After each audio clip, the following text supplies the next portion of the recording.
Hey guys, welcome back. It's Maverick here today with another episode of Sonny Boy. So last episode we once again had a very conceptual, right, like really high concept kind of episode. Really got you thinking for a lot. You know, we followed the story, the bittersweet story of Yamabiko, and how it ended not really good for him, right? I think you could look at his case as a sort of failure, right? As a sort of life lesson. And indeed, I feel like it would probably resonate a lot with Nagara, although perhaps to a certain degree Mizuho as well, right? I do feel like they are in sort of the similar situation, you know, kind of closing themselves off from the outside world, from outside influences and whatnot, having these preconceptions and so on and so forth, right? And this ties in nicely with the entire coming of age concept that I was talking about throughout the series.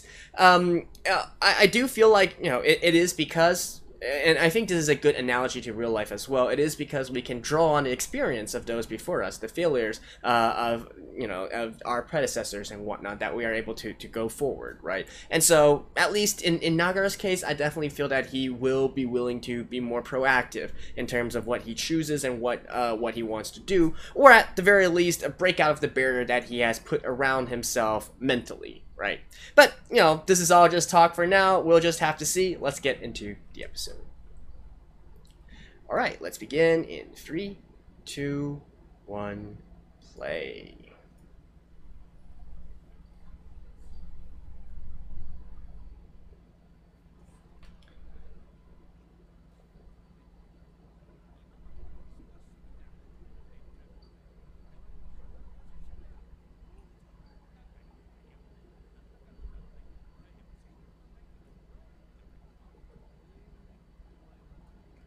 Are these also like Yamabiko?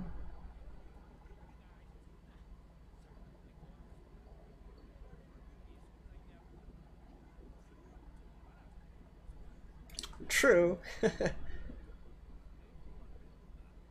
A lot of people call cats like Neko-sama now, because their life basically revolves around their cats, right? Oh wait, are these Mizuho's cats?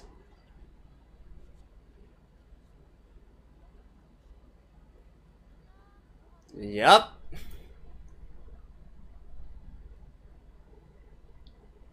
Okay. Interesting.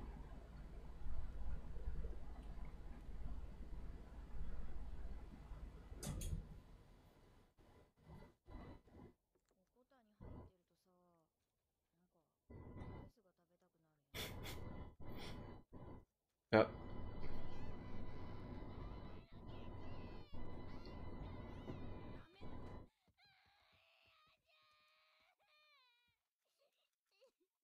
Wait, is this young Mizuho?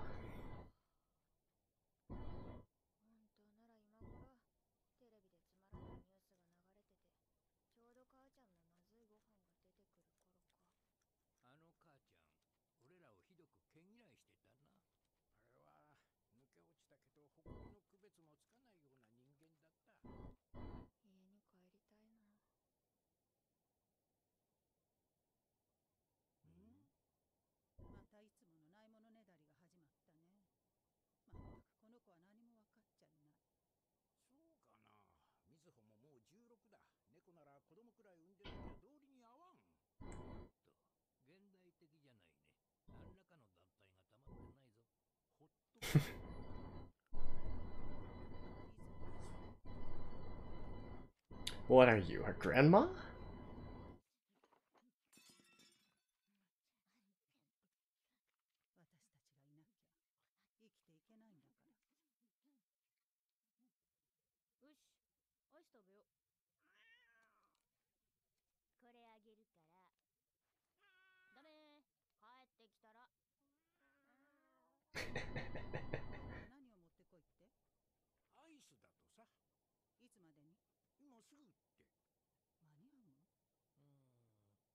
How exact?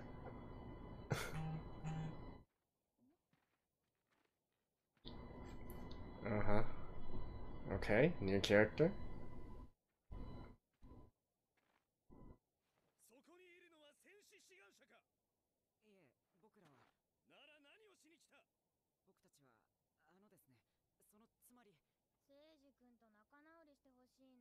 Huh?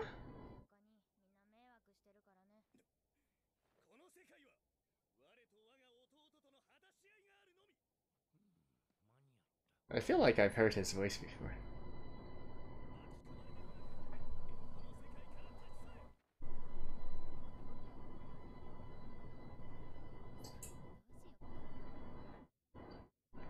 So psychic.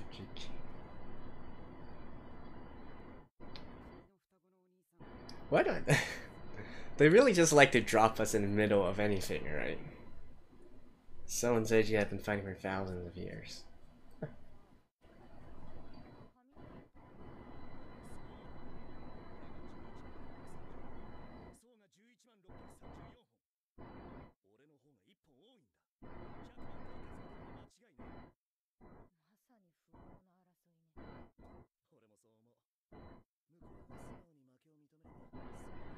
Okay.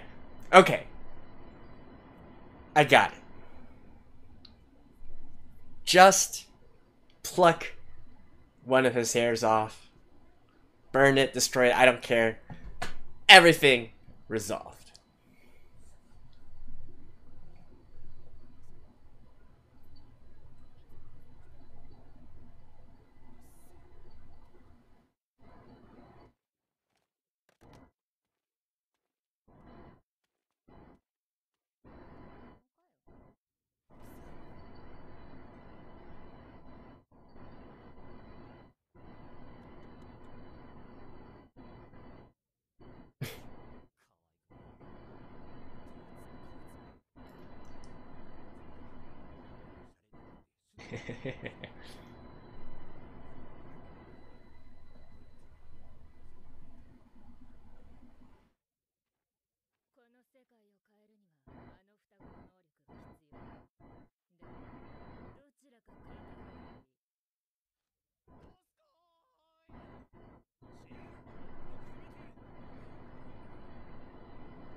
What the hell?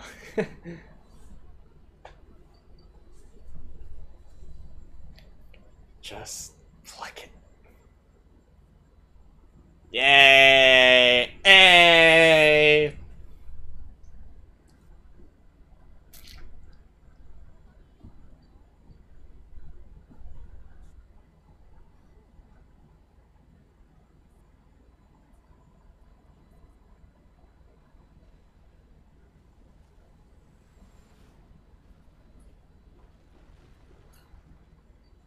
Ouch.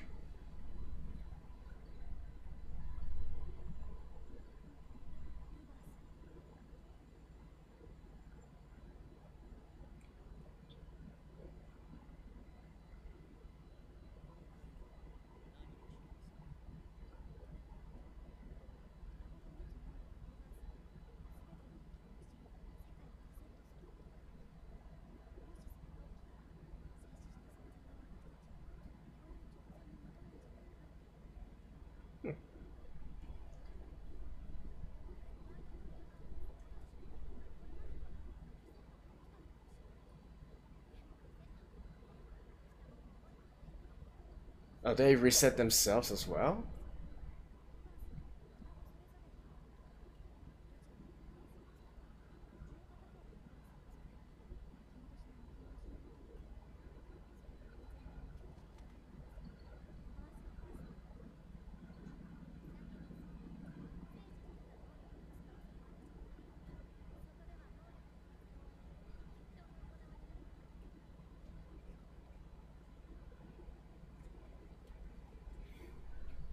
Why is Nozomi, like, seemingly the only one who knows about anything around here?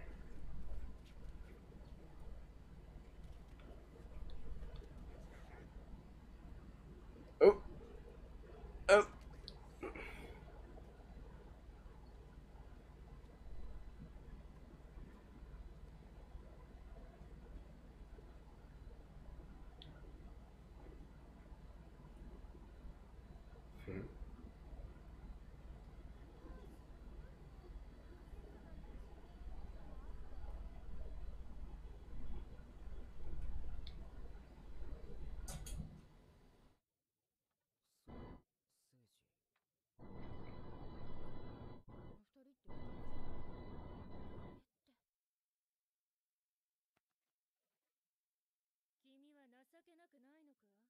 自分に負け続けて。あいつは俺じゃない。俺が俺なんだ。Ah.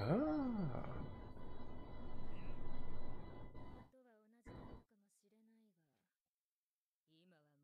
Yeah, this is probably an extension of the sort of multi-world thing they have going on right now, right?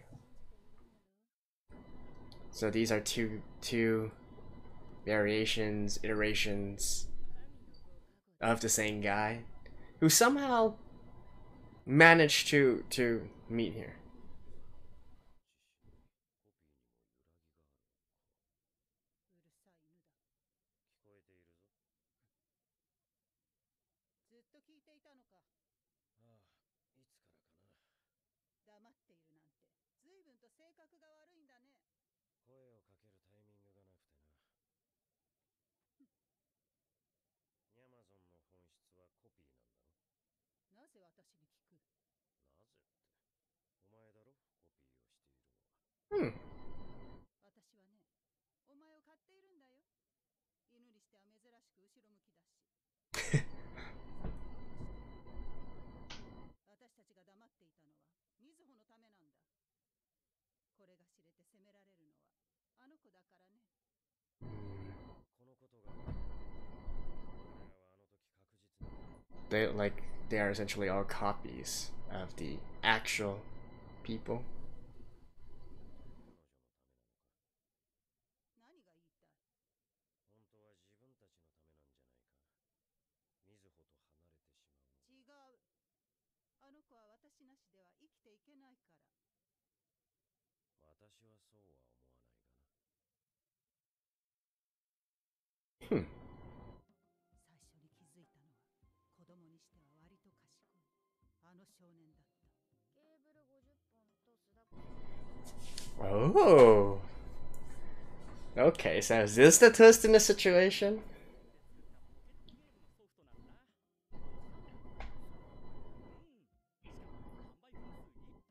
世界に一つしかない伝説のゲームとしてマニアの間で話題になったんだ。 How can you have fans if you only sell one copy? 総長のクラスメートの中からたった一匹の運命のダニと出会い告白されることを目的とした恋愛シミュレーションゲームなんだ。超面白そうじゃん。 So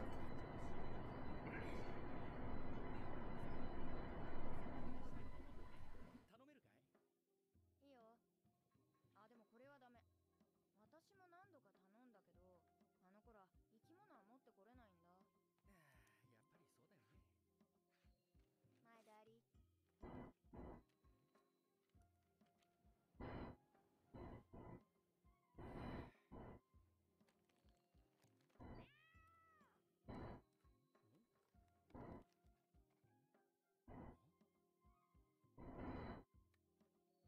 世界に一つしかないものが二つ。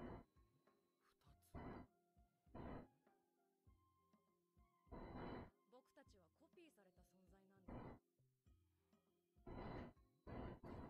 みずほもまだ自分の能力を完全には理解していない。そ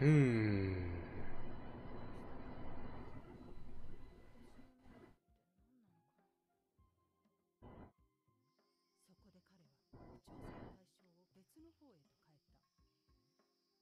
君たちのコピーなのかい？おそらくみずほの能力、ニャマゾンの本質はコピーだ。そうなると、あの子ら生き物は持ってこれないんだ。辻褄が合わない。彼は確実に漂流の ooh, yeah, it is confirmed. ちょっと調べたいことがあるんだ。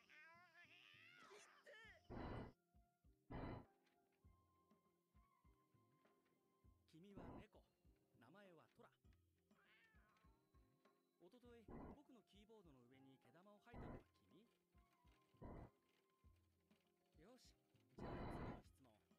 君たちが普段どうやって物を持ってきてるかについてだ。It's like a lie detector, right? 元の世界からのコピーを。答えたらこれをあげるよ。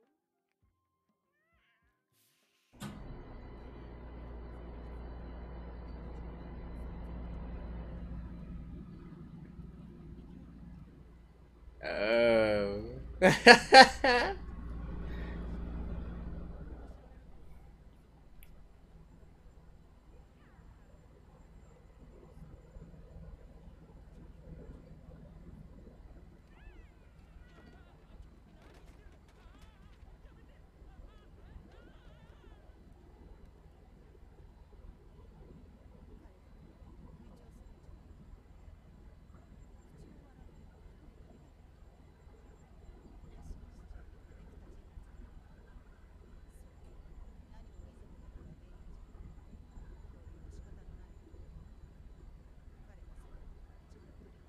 Mm-hmm.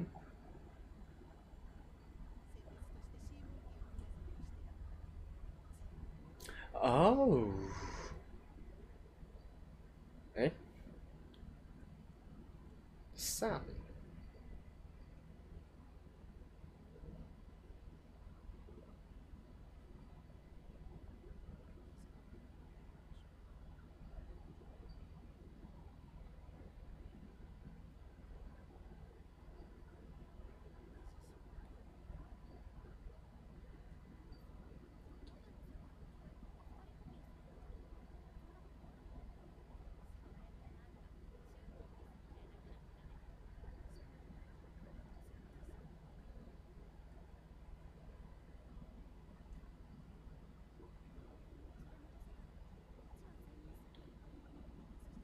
What's that cat called again? You know, the older one, yeah, the grandma cat?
Yeah.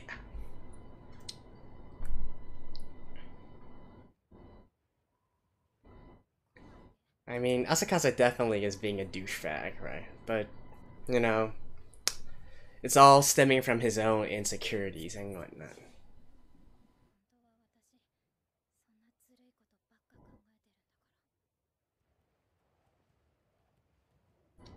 Oh, Yamabi goes off to search for her.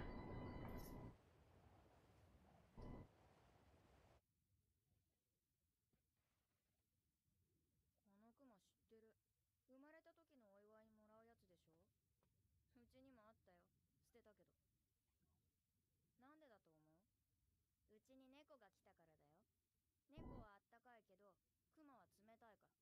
死んでっから。話しかけても反応ないし、毛の密度だって違う。だって死んでっから。俺だって捨てたはずなんだ。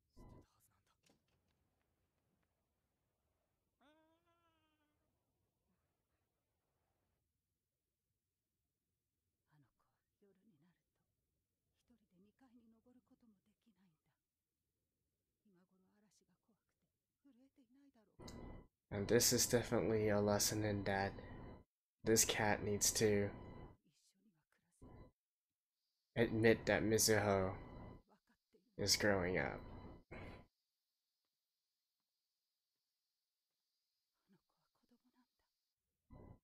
子は子供なんだ。まだほん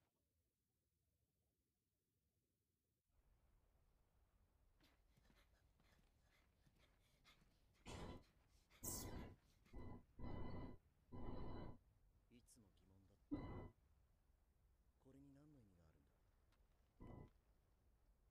そんなおもちゃで何ができる。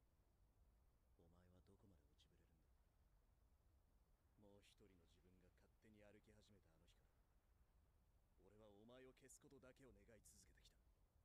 お前には無理だ。俺とお前の能力は同じなんだから。本当は分かっているんだろう。政治が勝てないって。だから祈るんだろう。そうだよ。受け取れ。今日はこれで勝負だ。そうだ。ずっと同じ結果じゃつまらないだろう。Just who the hell is this Aki sensei? And what is she trying to do? If there's anything that's a loose screw amongst all this, it's definitely her.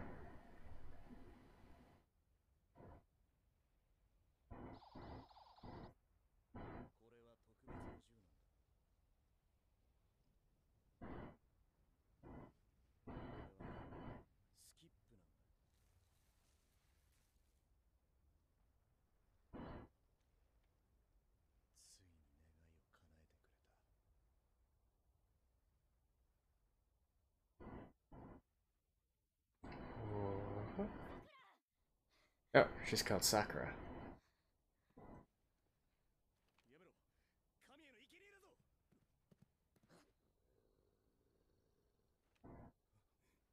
この猫生きてっから。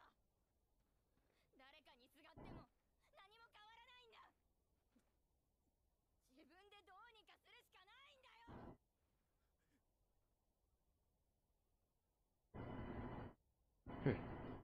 That's also talking to Sakura as well.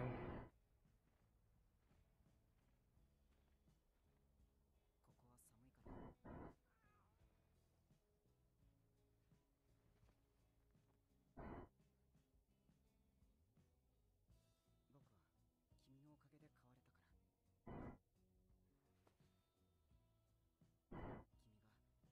君が光を見せてくれた。Hehe. Ah. Ah.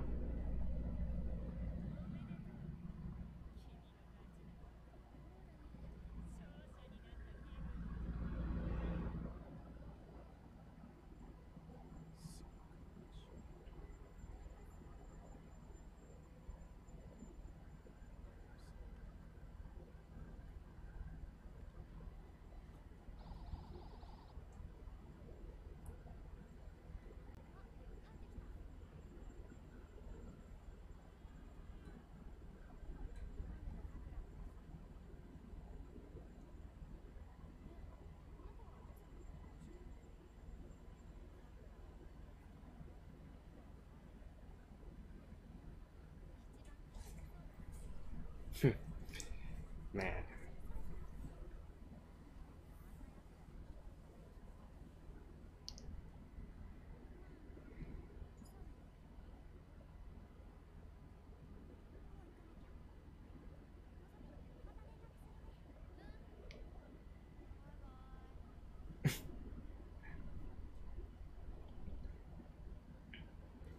Asakaze's like, I still can't be with my love.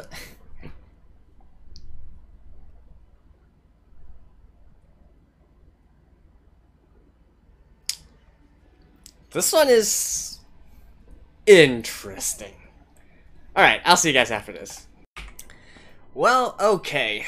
This episode, I think conceptually, it's not quite as, how can I put this, as confusing or convoluted as the previous ones, though, you know, I do, if you really think about it, it's still super random that Aki, right, the teacher, and Asakaze and all the others, you know, that particular faction, if you will, just goes around and still meets, like, with Nagara and his group and all the others, and they have this sort of, I don't know how to describe their relationship with each other, right? They're not quite enemies, but they're not really allies either, right? They're just off doing each their own thing, and then sometimes converging, sometimes not. It's really weird, to be honest. And to this point, I still don't understand what the hell this Aki teacher is doing, this Aki sensei is doing, right? I think that's probably my biggest question about all this, and the point that really doesn't make sense out of everything here. But I mean, considering that she is considered more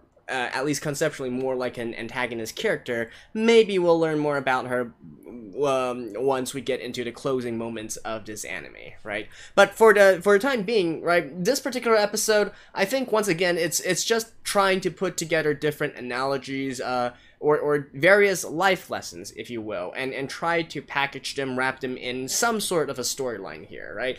Definitely. For this one, we have, I could say maybe two really, or perhaps even three different kinds of situations here, right? One was definitely be the old cat, right? The Sakura cat, and versus Mizuho, and you know, how Mizuho already has this concept of, you know, you can't continue to remain unchanged forever, right? You need to let go of the past and you know, accept that you grow, you change, you move forward with time, right? Whereas the cat Sakura, she's more of like Mizuho is still a child, I need to take care of her, she can't do anything by herself, you know, this kind of a discrepancy here, right? And so really what Mizuho said at the very end to Soji and whatnot, it was really could also be said something that she's saying for herself and also saying to Sakura at the same time, right? You need to let go, you need to continue moving forward here.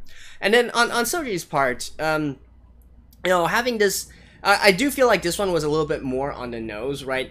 Having a hollow feeling in your heart, right? Well, here it's like completely, you know, literally having a hollow hole in your heart and whatnot. It's this concept of once you reach the goal, or once you reach your dream, your wish that you have been striving for such a long time, maybe at the end, you know, only disappointment remains, right? Because once you achieve that, right? Once you put all your effort, you use your whole life into achieving that, then, you know, what's next, right? What's next? If you don't have something that's next, if you build your entire life around that one thing, then once you reach it, your life is going to be over, right? This is not any sort of new concept, to be honest, so that's why I feel like this one was more, you know, it wasn't quite as high concept and whatnot, and not to mention it was really on the nose with the way that it portrayed it. But still, I mean, once again, another sort of a, you call it moral, call it life lesson, call it values, or whatever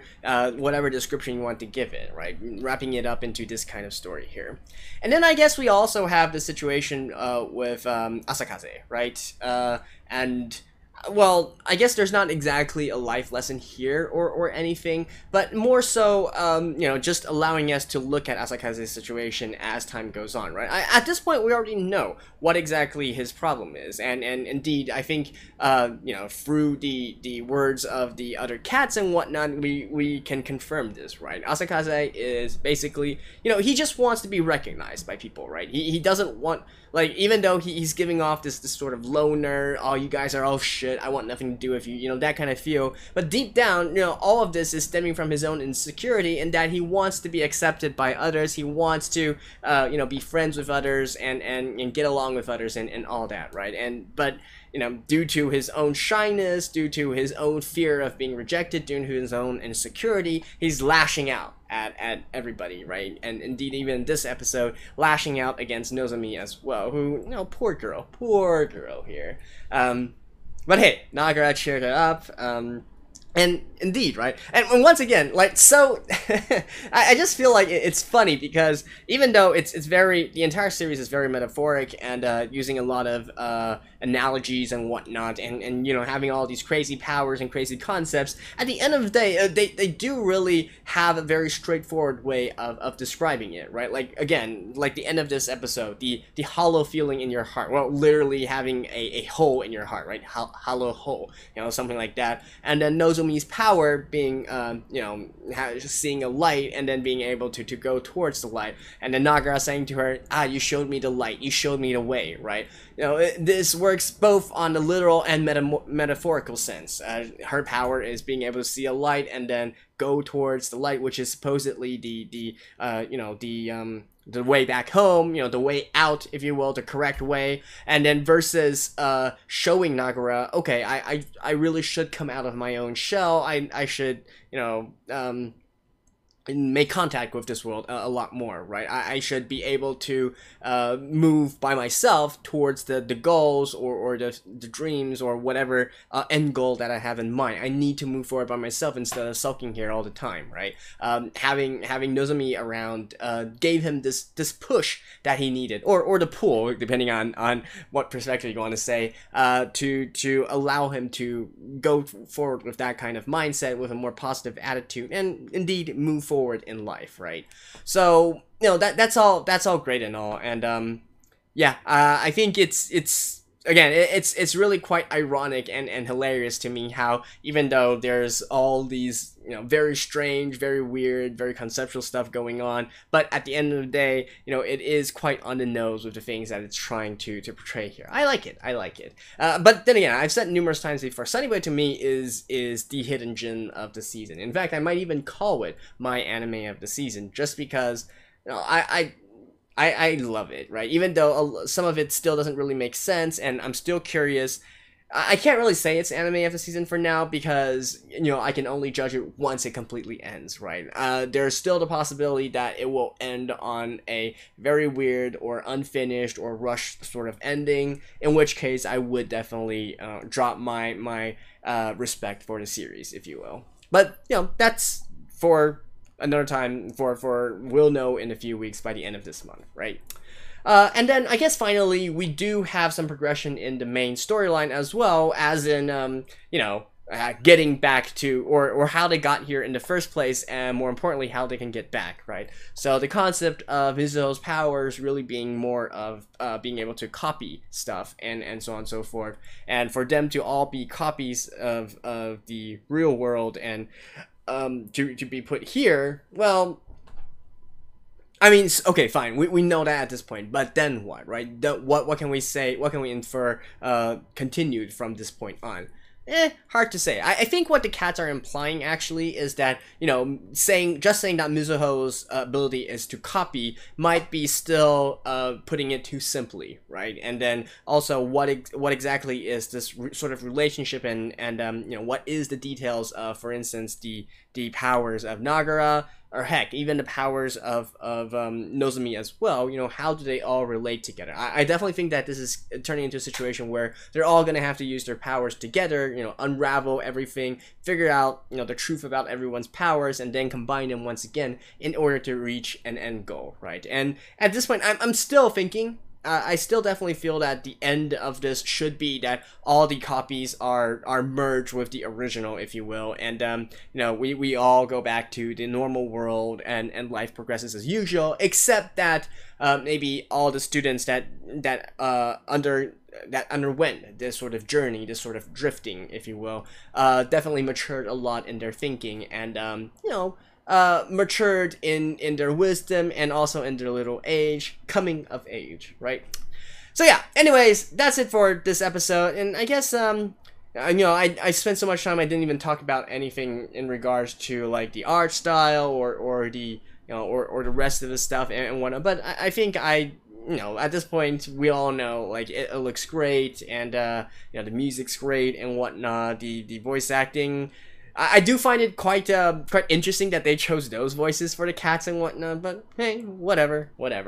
So yeah, anyways, that's my thoughts on this series, or sorry, on this episode, and I will see you guys next time. Bye bye.